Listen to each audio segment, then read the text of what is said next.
Welcome to the Fly Fishing Insider Podcast, where each week we speak with brands, icons, innovators, and trailblazers within the fly fishing industry, exploring both the successes and failures they've encountered along the way to become who they are today.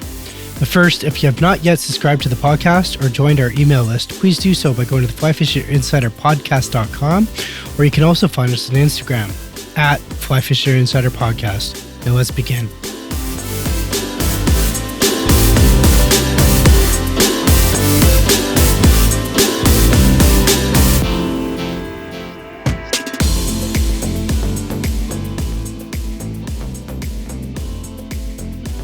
Welcome to the Fly Fishing Insider Podcast. Today our guest is Svend Diesel, who's an Instagram fly tyer, well-known fly tyer in the fly tying community. So Svend, welcome to the show, man. Hey, thanks for having me. Glad to be here. Yeah, no worries. We're kind of excited that you're here. I know we've been trying to make this work for a while, so here we are. We're making it work, given our schedules and everything. So before I get into everything, how are you guys doing? How are you and your family doing? You guys are staying safe, I hope? Yeah, we're doing good. That's why it's been so difficult is the kids are busy with baseball, daughters in dance. And so I think this is the only night we don't have something from when did we start trying to do this back in June until the stars have aligned. We're talking. So yeah, exactly. That's how it works in the podcast world. So, before we get into like everything you're doing that everyone sort of knows you for mostly, and for those that don't know you, they're going to know you, walk me through or take me back to how you got into fly fishing and fly tying more so, like on the level that you're at. So I got into fly fishing. Let's see, I was in college and I dated this girl and I went up to meet her parents, and her dad was some avid fly fisherman and he wanted to take me on the river to get to know me better. And so I went and hooked into probably a 6.5 inch brook trout, and it was probably the most fun I've ever had in my entire life. I ended up breaking up with the girl shortly thereafter. But a few weeks later, I was walking the aisles of Costco, and they had a wader fly rod set for like $60. And I was like, done. I'm going to try it out. So I pretty much fished all that summer on a river kind of close to my house. And then due to an injury, I got out of it and then got back into it about 5 years ago maybe. Wow. And figured fly tying, just like everyone else, is a better way to understand the bugs. But instead, I fell in love with the craft of fastening synthetic or natural materials to hook shanks. It's super addicting. Sometimes I'll enjoy it more than fly fishing itself, which is sad to say. But if you had asked me 5 years ago that I'd be a fly tyer, I would have laughed in your face, because that is nowhere near where I thought I would be in my life at this point. So it is funny you mentioned that you're just a fly tyer. I do want to get back to, by the way, thank you, Costco, for getting me into this. But really quickly, it's funny that the $60 combo, you can't go wrong, right? Yeah, I still have those waders and rods. Were they waders or were they neoprenes? They were actually waders. They had neoprene boots, but booties. So I had to go to Cabela's at the time and find some fly fishing boots. And that's what actually led to the injury, because I went with the cheapest pair I could find. Hilarious. I love it. See the backstories. You mentioned the fly tying, and that's kind of where I want to go right now, is like, you're not just a fly tyer. Like, you're probably one of the top guys in their game, especially, and not just that, you're very good at educating people and whatnot. So you talk about those 5 years ago, if I asked you, would you be into fly tying, you'd say probably not, and you'd laugh in our face. I mean, you've built up quite the empire of fly tying. I mean, everyone that's a tyer would probably know you. If they don't, they're going to know you after this show. I don't know if I'd say that. I just have fun. I mean, there's like, I just have fun with it. And it's interesting that people want to follow along my journey. But I think that I've heard this from more than a few people, but my personal motto is I do it for me. Yeah.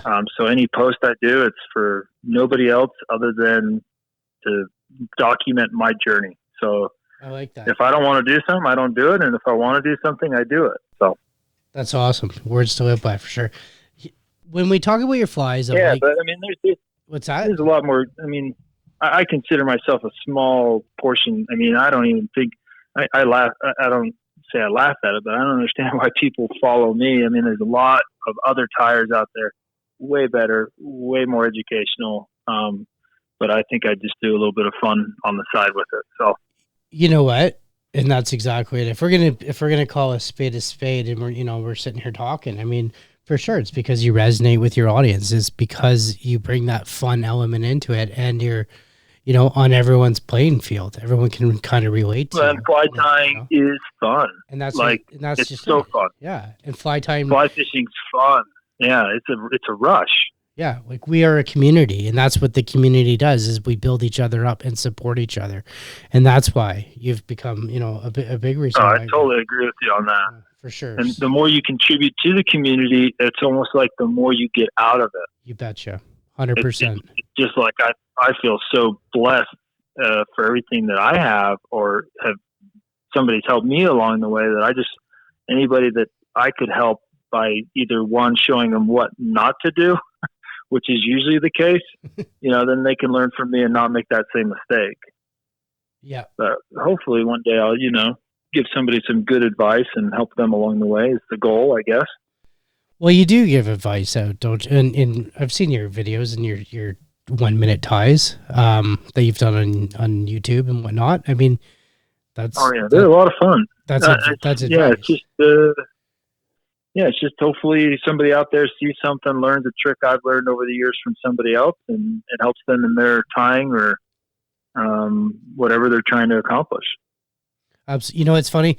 You're kind of straight to the point. So like straight to the point, like what is it important for you to give back to anyone that's out there? Like, or how do you feel about that? Like giving back to people when they look at you, or they message you saying, "Hey man, I did your fly. Thanks for showing me this simple trick." Right? Yeah, and that's the thing is when I got into fly tying, I took maybe a different approach than most people. I took a class up at my local ski resort. They have a fly fishing school there, or program or guide service. And I saw on Instagram, like, hey, come up and tie flies every Thursday night for the whole summer, and it's X amount of dollars, almost like a season pass. And I was like, hey, I talked to my wife. I'm like, hey, would you care? This seems like I wouldn't want to. It was a lot of fun. Do you care if I do this all summer? She said, go for it. I think now she regrets that she let me do that because of the amount of money I've spent on fly tying supplies and how much time I spend at the Vice. But, a lot was learned. It was a lot of fun. And hopefully I can share that passion with others. That's probably the goal, I would say. Absolutely.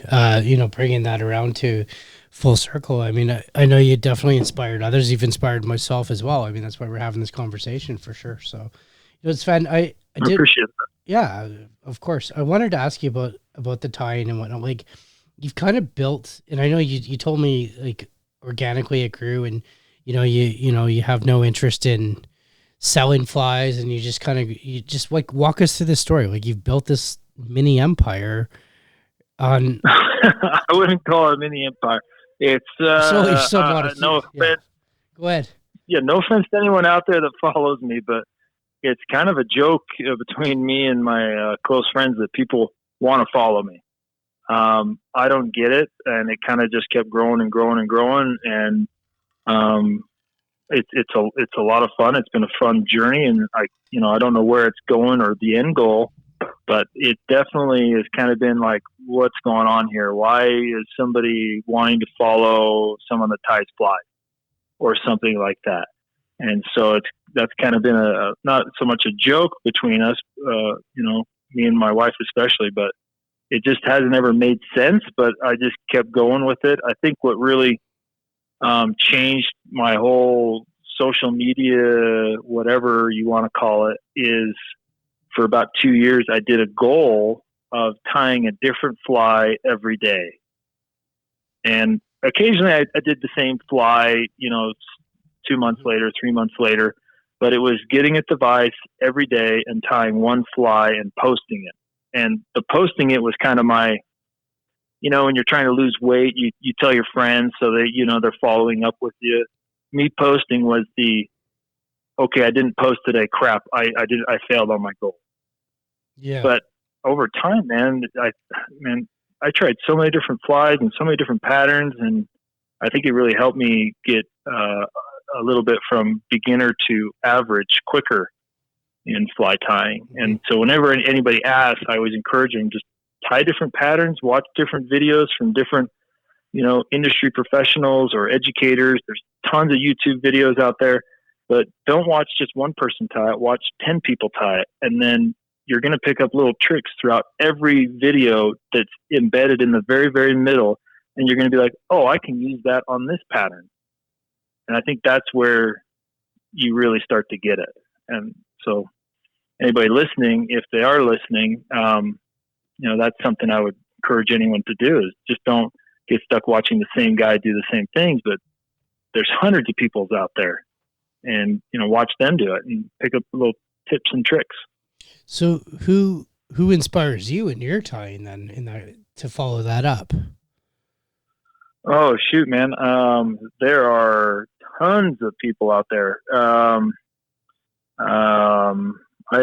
try to follow as many of them as I can, but what actually gets, I wouldn't say this is where I get most of my inspiration or whatever you want to call it, but I find myself scrolling the hashtag fly tying quite often. Mm-hmm. Because, with the algorithm now and the way things are, it seems like it's always feeding me who they want me to see, or who's trending, or who's getting the most likes or comments. They always seem to pop up first. But in this feed, it's chronological, like how it used to be.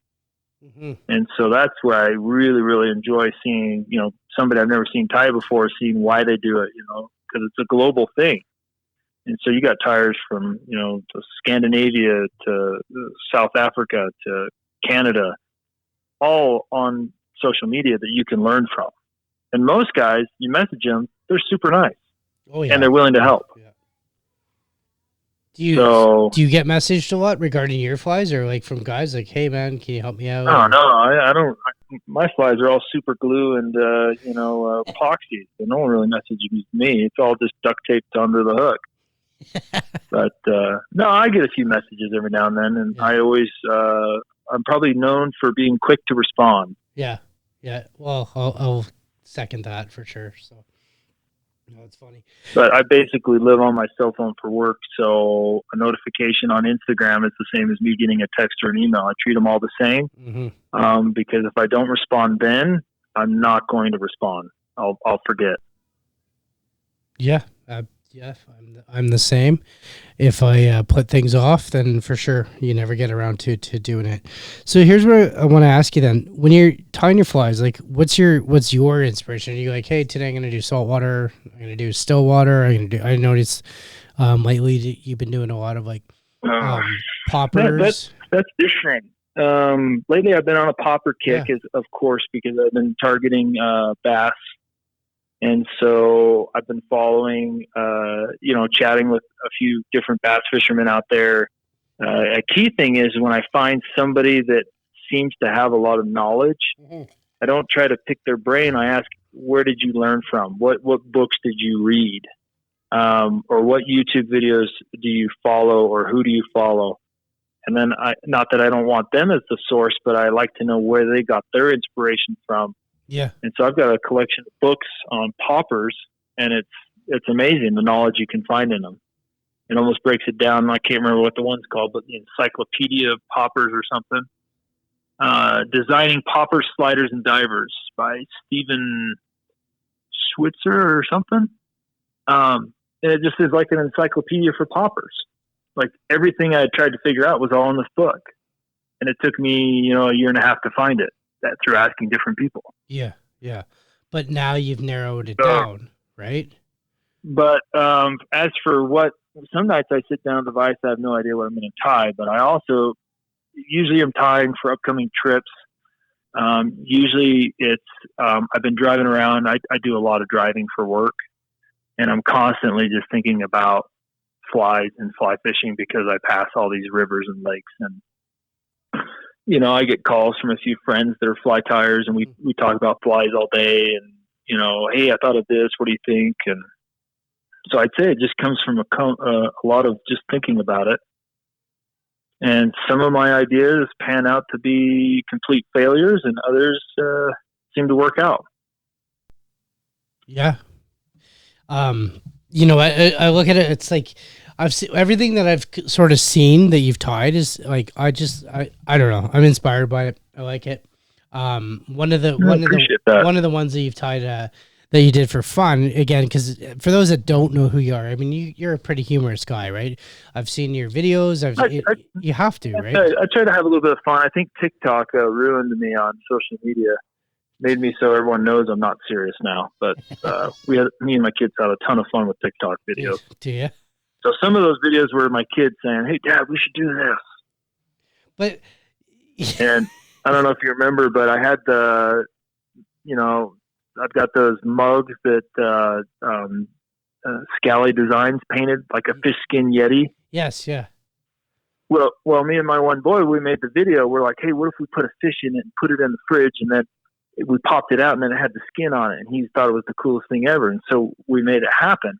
And then my 7-year-old, I showed him the video, and he goes, "Oh, that's how they're made."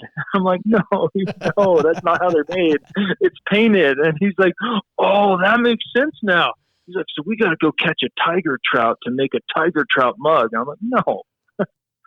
And so that's when I knew it was a good video. Hilarious. I like it.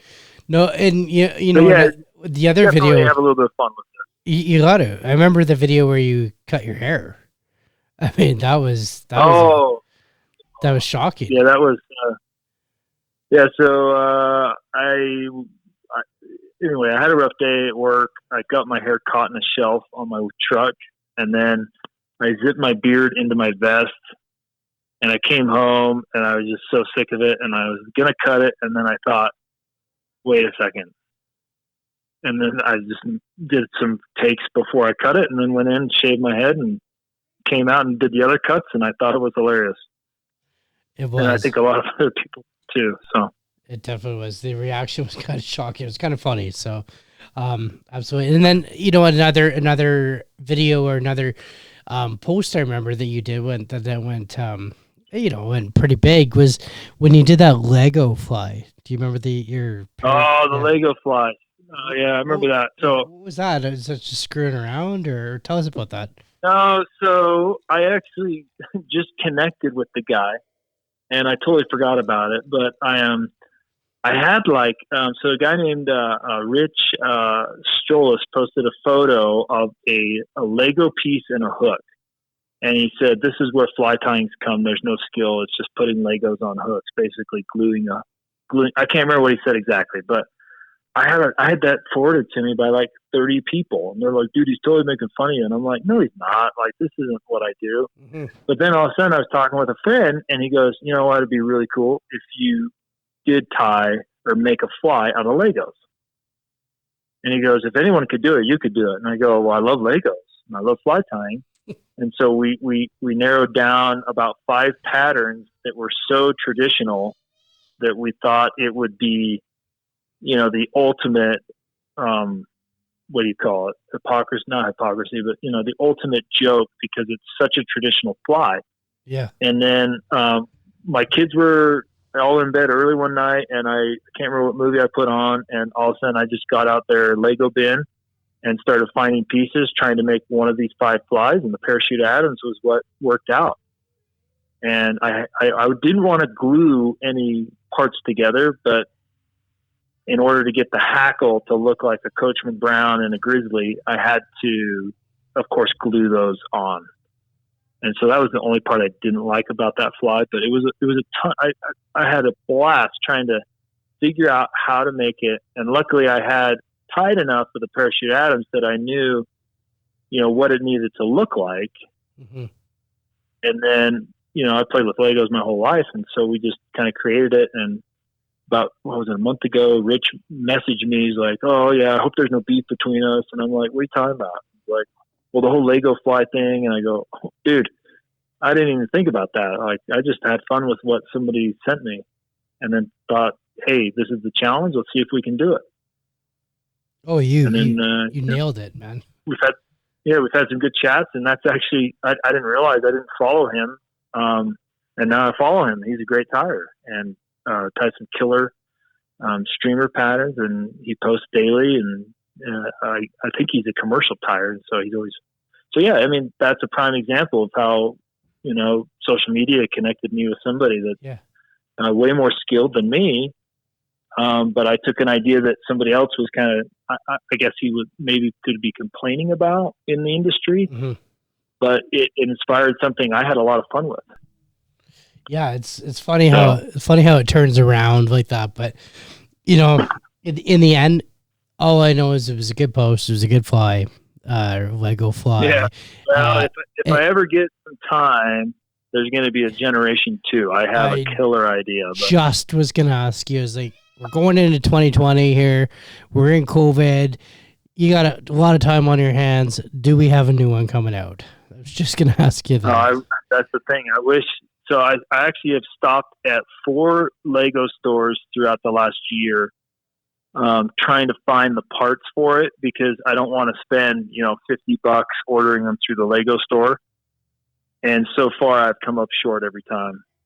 But that's the sad part, is I wish I had more time. During COVID, my work actually picked up. And so I was on the road more than I've been in years.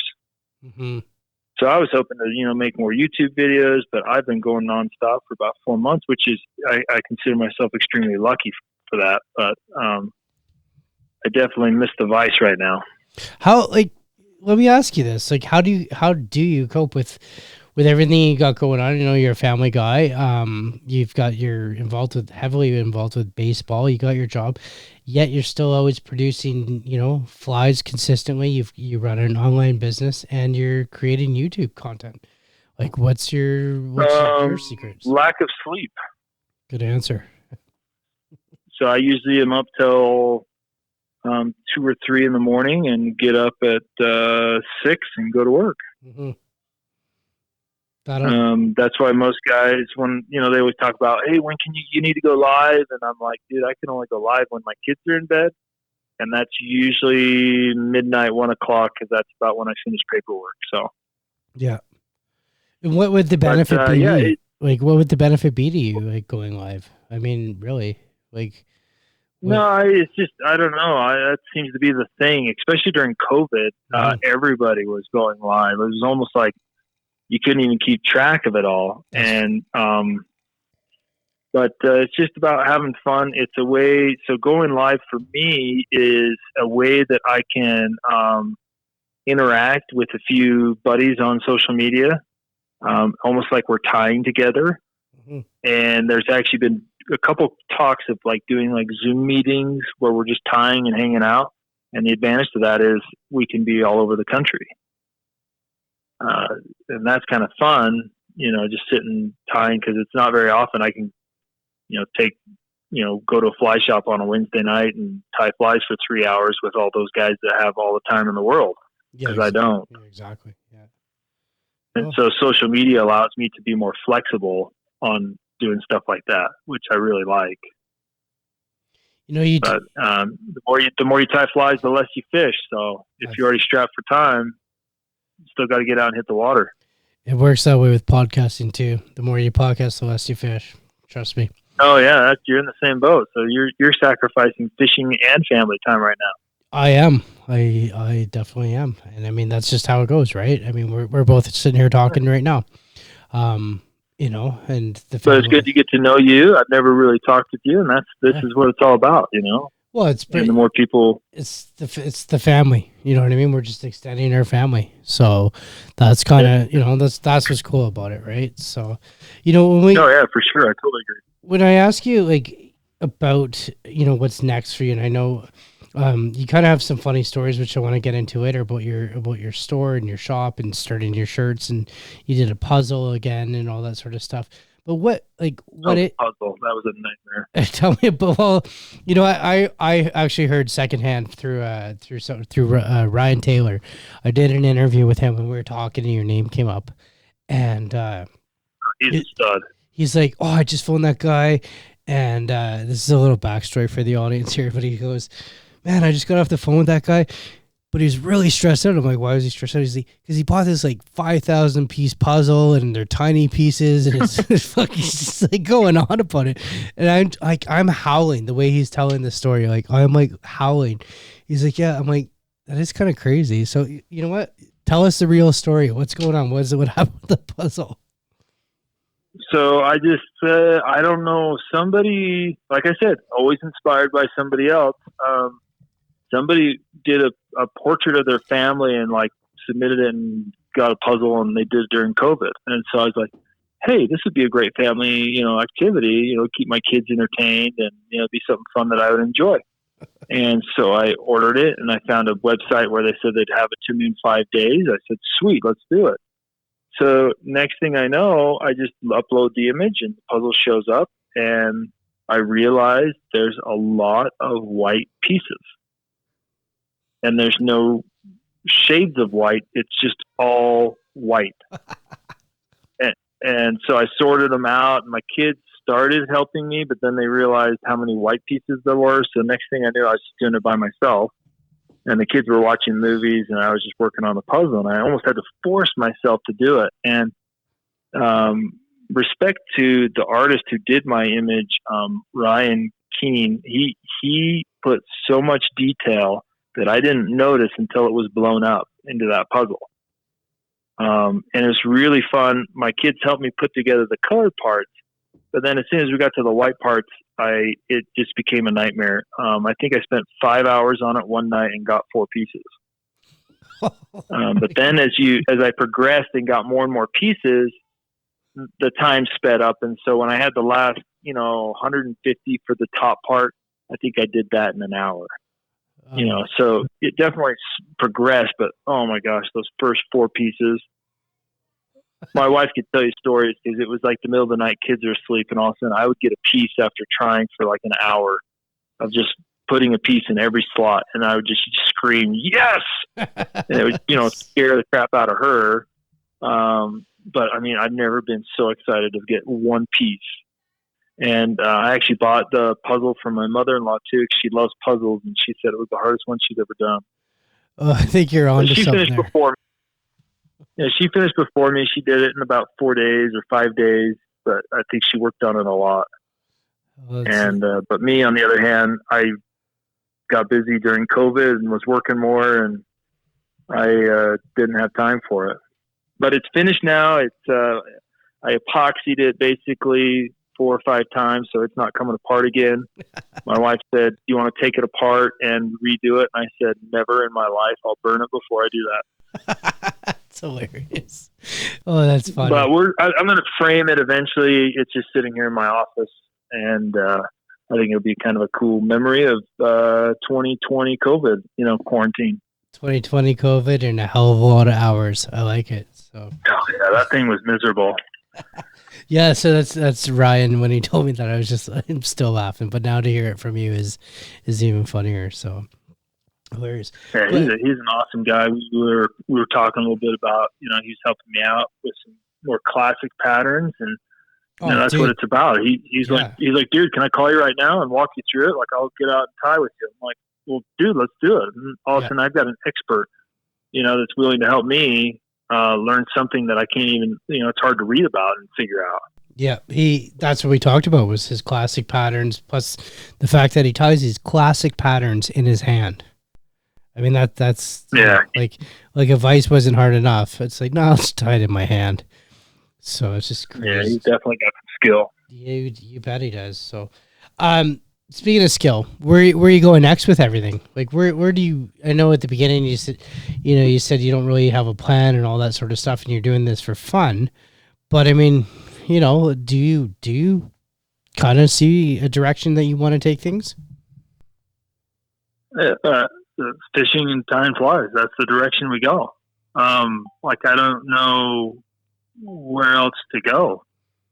No. I have zero desire to do a fly shop. I have zero desire to guide or go into that area. I don't really see myself venturing down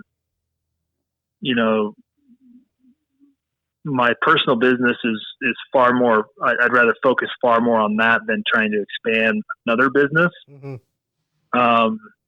I have been helping out my cousin. He launched a fly fishing apparel company called Wade Deep, Oh, and yeah, I've been yeah. helping him out with that.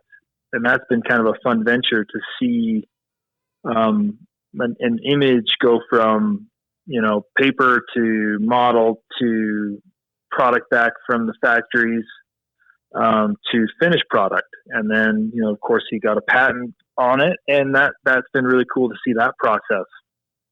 But yeah, I don't really have a goal or end goal. It's just tie flies and fish. There's not. There's Probably it. Man. There's nothing wrong with that. You know that. Yeah, You know that. I think when you try to turn it into a business is where a lot of people lose the passion for. I've gotten in some arguments with guys on social media, and I'm just like, dude, you're forgetting what it's like to not to torture the fish by setting the hook in a fish, but when you place it out there and the fish takes it and you set that hook and you feel your rod do that wiggle jiggle, not like you're not the tension of snagging on a tree or rock, but wiggle and know that there's a fish that you tricked into taking that fly you tied. It gets me every time. Doesn't matter how many fish. I mean, there's guys that fish way more than I do and have probably caught thousands and hundreds of thousands of more fish than I do. But it still gets me every time, that excitement, that rush. And it's not the torturing, piercing the lip of a fish, but the whole adventure of it that I think really gets me. And when you lose that, when you forget about that, when it gets so protocol and so normal, and you catch 30 brown trout in a river that are all 15 to 17 inches, and you're just like, boom, hooks that, boom, hooks that. It doesn't seem as adventurous to me. No. And I know we talked off air, and you're a Stillwater guy, just like myself as well. I know because you brought up the river. So yeah, we got tons of rivers here, but I had too many negative experiences of people thinking they own the water, that or you're trespassing on their property. Whereas here in Utah, most of the lakes are state parks. And so for, I think a state parks pass, I can't remember what I paid this year, but it's like $80 or $90. And you have access to so many lakes that, have, amenities like bathrooms and campsites and stuff like that, but they're bigger and you can spread out and you can explore so many more areas. One of the rivers here locally, the Provo River, it's 20 something miles from where it comes out of the high mountains and down into a lake called Utah Lake, and it goes through I think 2 or 3 lakes on its way. But there's so much pressure on it because there's a population that's the closest spot to fish. Whereas if I drive 2 hours, I'll go to a lake and I'll see maybe a few boats. Yeah, maybe a couple of people from the shore. Such a and difference. it's more of an adventure. It's more fun, in my opinion. I can also take my kids and send them out on a kayak while I'm fishing, and don't have to worry about them being near a river. Mm-hmm. And what are you fishing? Like, what are you targeting in the lakes? I target anything that's swimming. I don't really go out. I don't have the luxury of just planning to go out and target a certain species. I usually use flies that catch multiple species. So I've been fishing a similar stretch of shoreline all spring, and I've caught brown trout, rainbow trout, largemouth, smallmouth. I'd like to catch a wiper. I haven't caught one of them yet in the same area. A what? And it's all using a very similar fly. A wiper? All I'm changing out a wiper. It's a fish out here that they put in a bunch of lakes to control some of the population. There's also tiger muskies in this lake. What? And there's also chubs, which I caught a few of those, but I don't like catching chubs. So that's pretty much, I go to see what I can catch on certain flies. And this spring's been a lot of balanced leeches. And I got a few different colors that I like catching different fish on the same color pattern. Then I know, that's one I want to usually take out more and not. I have a little bit more confidence in it. When you fish your balanced leeches, are you indicator fishing under those? Like, because that's what we do up here. Yeah. Remind me. Yeah, there's a lot of guys that go ahead. do it a little bit differently. I think it's the lock style or whatever, where you're using like a sink tip line and just twitching it in slightly. But I enjoy the indicator because usually I've gotten 2 hours of sleep and it's a lot easier to just watch that indicator go down. I like it. At least you're honest, right? Yep, and I'll be honest, I also cheat and I use like a 1 inch versus a 3/4 indicator so that it sets the hook for me sometimes.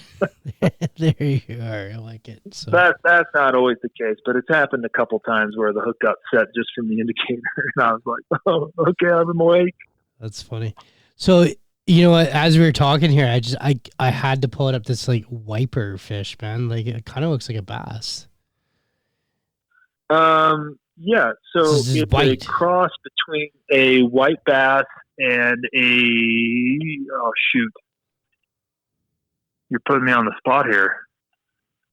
It's basically a white bass and I think a striper. Yeah. That's what it's got the stripes on the side, and it looks like the smallmouth, largemouth. I mean, it looks like a bass. Yeah, right here it says a cross between a male white bass and a female striped bass. So cool. They get semi-big. There's a few reservoirs here in Utah that they get, moderately big. I haven't caught a big one yet. Not that it's all about size, but I definitely felt what it's like to catch an 8 to 12 pounder because it almost ripped the freaking fly rod out of my hand. Crazy. And then it charged the boat and I caught off. But the guy I was with, he caught a bunch of them that were, in the 8 to 12 pound range. Well, the world record is in Utah. There you are at Newcastle Reservoir. Oh, okay. That's good to know. There you are. Crazy. You know what? You just taught me something. I never heard of a wiper in my life. And that's our fishing game here in Utah has been stocking them in more and more reservoirs from what I've read about. And I guess to help control some of the fish they want to get rid of. Yeah, and that's what I was gonna say. I guess it's a purpose fish, and the purpose is to try and deplete the chub maybe or something else. I mean I have no idea. I'm not involved with fishing game down there. Well, there's a reservoir they introduced these and tiger muskies into about 3 years ago, maybe. Well, those are aggressive. And when we'd ice fish there, we'd get 100 chubs. The whole time we're there, and maybe a couple cutthroat. Yeah. Well, the last time I fished there was last winter, and I had to work to find a chub because I had my boys with me, and I'm like, we got to catch at least a fish. The chubs are easy, and then all I was catching was cutthroat. And so I think it definitely helped. They maybe know what they're doing, and so it definitely helped deplete the chubs and get some other fish like the cutthroat are getting a little bit bigger and thriving a little bit better. That's probably. I mean, again, I don't know, but I'm assuming that's probably the goal for sure. So, yeah. Yep, definitely. That's awesome. It's cool. Hey man, I'm excited. You taught me something there, so for sure. Well, there you go. Yeah, it's never too late to learn. So, well, excuse me. You know what, Sven? I want to ask you. So, what's going on with you got an online store? Yeah, I got a store. I guess it's whatever, just a website, SvendDiesel.com. Basically, a few years back, I had Ryan design a logo for me that I was just kind of like, hey, let's have some fun with this. Is that Taylor again? A guy. What was that? Is that Ryan Taylor again? No, Ryan Teen. Oh, Ryan Teen. Yeah. I can't remember his handle. It's like RPK Art or something on social media. He's a really talented artist, and I just said, hey, I got this idea. Like, can you create this? Because I know you've done other people's logos. And so he did it and nailed it like 100%. And then some other buddies I've been fishing with that I met through social media, his wife does a print shop. Mm-hmm. And so all of a sudden he goes, hey, I'm going to make some shirts if you send the logo down. I said, cool. So then I started wearing it, and, they printed some for themselves, and we'd wear them. We'd go fishing. It was a lot of fun. But I kept getting messages about T-shirts and T-shirts and T-shirts. And so I'd order like 10 at a time or 20 at a time and, send them out to people. And then I realized, there's got to be an easier way. And so my wife's like, let's just make a website. And so we threw up the website, and that first weekend we sold like a ton of shirts. Like, it was just like everybody wanted one. It was great. And then I haven't sold one since. So, but no, I've had a few shirts, but it's just kind of been like, hey, I'm going to order some shirts, and then I throw them up there. But generally I just wear them or give them to some friends, and we're the ones that wear them. So, but if anybody wants one, they're on there, but I don't really do it for like to have a store. Yeah. I think I have like flies on there if I can ever stock them. I usually don't really keep them heavily loaded because I'd rather tie for myself and fish.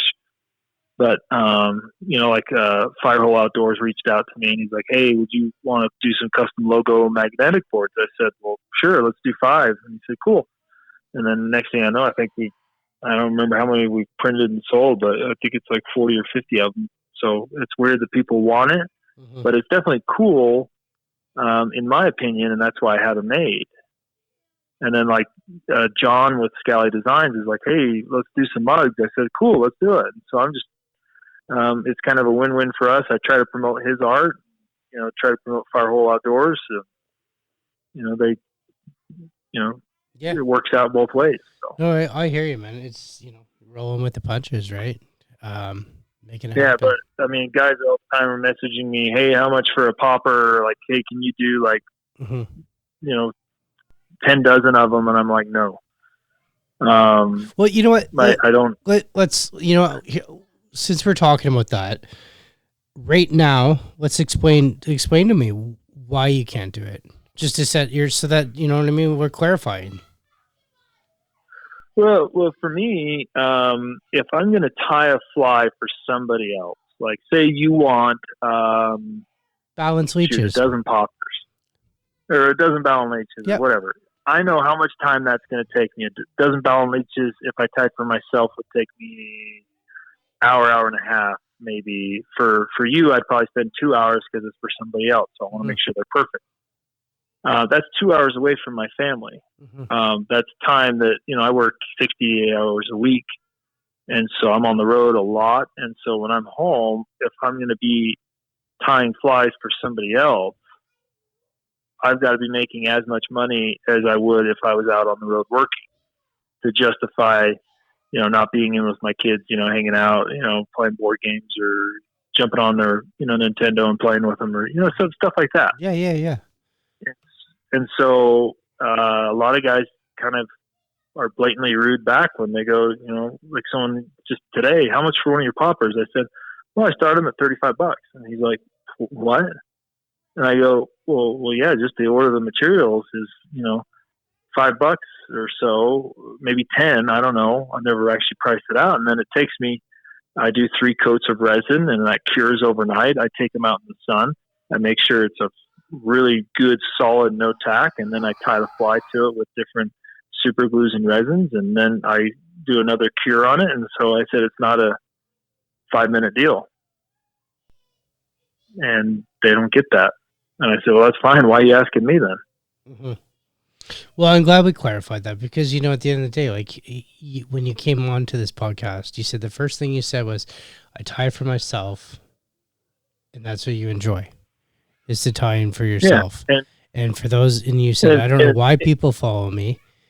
And that's, I think that's great because you do tie for yourself and you do have an audience that follows you and supports you. And I wouldn't say I just tie for myself because when I first got back into it, I had a unique experience with a club up at a local Lake Strawberry Reservoir. I'm sure maybe some people listening have heard of it, but I showed up in my kayak and I had like a 12 flies from Cabela's that I just bought. And, and I'm sitting there and I'm getting all ready. And this guy comes over to me, an older gentleman, and he goes, "Hey, you're going out in these waves?" I said, "Oh yeah, I'm in a kayak, no big deal."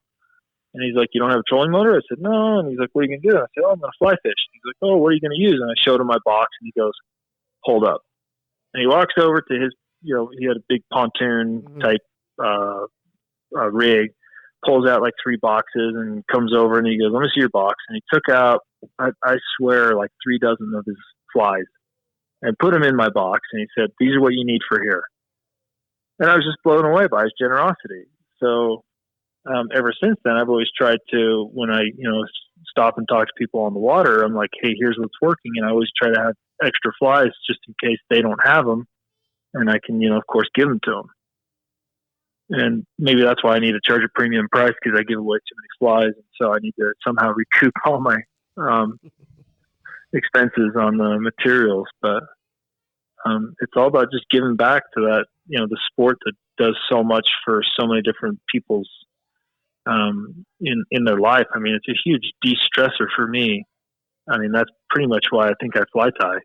It just creates a calmness, and work goes away, stresses of life go away, and you can, in 3 to 15 minutes, have a start to finish product that catches fish. I love it, man. You know what? Before I let you go, I do want to ask you one more thing, and that's about your fly tying competition that you hold. Is it? Well, I don't know exactly. I'm, my ignorance here, and I should know. You have every year you kind of hold this thing, and I think Douglas Outdoors was involved in it. I remember seeing them involved. What? I've done a couple fly contests just for fun. It was one of those things that I just felt like so many people have been so generous to me. Mm-hmm. And so I wanted to basically get somebody a sweet prize pack. And so I used a lot of my connections to, get some goods so that, somebody would, get a pretty sweet package. And then we had a lot of fun. The first one was it was Svendify your fly or something like that. And it was just take the fly and make it creative. And there was a lot of fun, creative people that won. You got involved in a group of people that has fun tying flies. And there were also some negative people involved that, kind of Debbie Downers, if you would. But, you got to rise above and just keep doing your thing. And so then we did another one, a spooky streamer.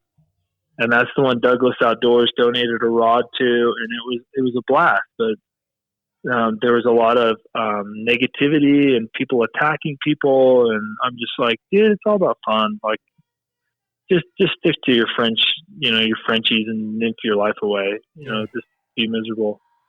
And I actually got kind of more proactive on the defensive end, and I realized I didn't like where that was taking me. So I haven't really done any contests since then. We did some challenges for a little bit, which was a lot of fun. I'd like to start those up, but then it just seems like there's so many fly contests and so many challenges during this COVID that I just haven't had any desire to even do it. So it's not really an annual or a necessary thing. It's just kind of more like when I feel like I want to do it, I'll do it. Perfect. And we hope you do it. Just to end that, you know what I mean? Yeah. Like, we hope you start it up again, because it was kind of cool.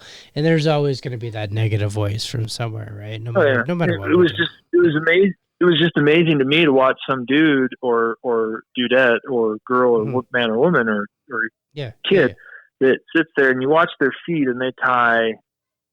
Shoot, I don't know. They've been tying midges and nymphs, or I don't know. They tie the same 5 flies over and over and over and over and over again. That's all they post. Yeah. But then all of a sudden, I watch him tie an articulated streamer, or a game changer, or a really like complex. He took his mom's carpet from downstairs and wrapped it around the shank of the hook and made a killer streamer. I'm like, that right there, you tried it, it's not going to catch fish, or maybe it will, but it was, you tried a new technique, you tried something new, and that's the whole fun of it. Because if you're not trying new things or new techniques or new flies, then I can go to the Provo River right now and put on a sow bug and catch fish all night. I can go year round and just fish sow bugs. But that's not fun. And you're not growing.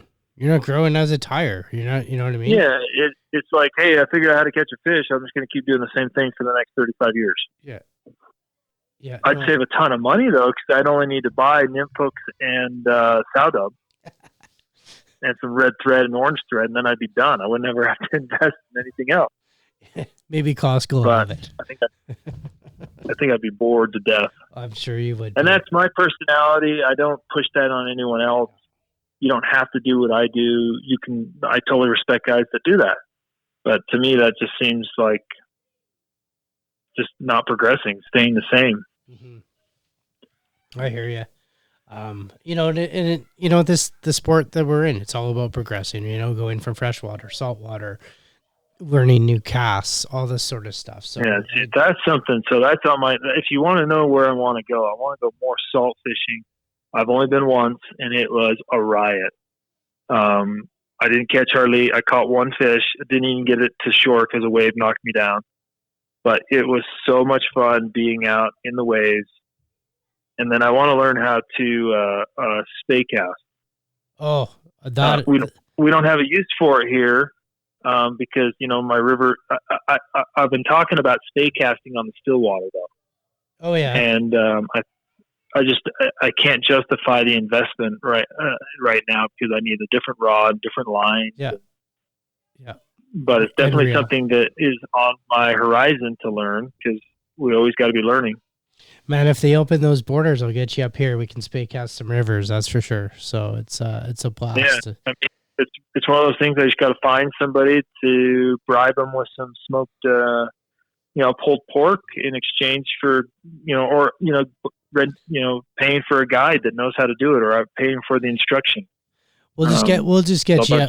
You know what? We'll just get you in BC. You can spay cast for some steelhead. That'll put a smile on your face, and it won't cost much. Maybe a balance leech or a popper or two. So that sounds like a plan. It'd be a blast. I mean, they're going for a premium, right? So for sure. Yeah, definitely. You know what, Svend? It's been awesome talking to you, man. It's just such a cool conversation. We just kind of like all over the place, and I love it. I love the natural conversation here. So, but before I let you go, is there anything you want to say to the audience? Any last words? Yeah. Live long and no, I'm kidding. That's patented, or something coin phrase. Just have fun, fly fishing, fly tying. Awesome. Life's too short to focus on the negatives. Yeah, and give back to the community.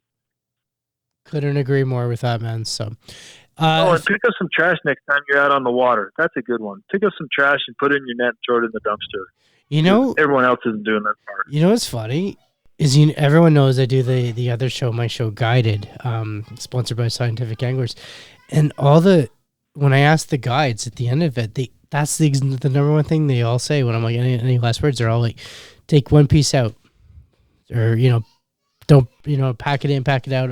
It's funny. So I'm glad you're saying that too. That's just it's so important to do. Yeah, so. For a while there, I was really good. I've been slacking lately, but there's a organization, Fish for Garbage. They say every time you go, fill your net on your way out. That's right. There is the fish, and there's dumpsters everywhere you exit. Usually, or just throw it in the back of your rig and dump it in your trash at home. Not a big deal, man. But that way, we're always leaving it better than we arrived to. So. Couldn't agree more. What Justin Pickett and I once said, don't be a douche, bring it out. You know what I mean? So, yeah. Yeah, that should be the next T-shirt. There we go. There you go. Be on the website. Don't be a douche, pack it out. I think that's what we said. It's on one of our podcasts. We talked all about that. So that's hilarious you brought it up.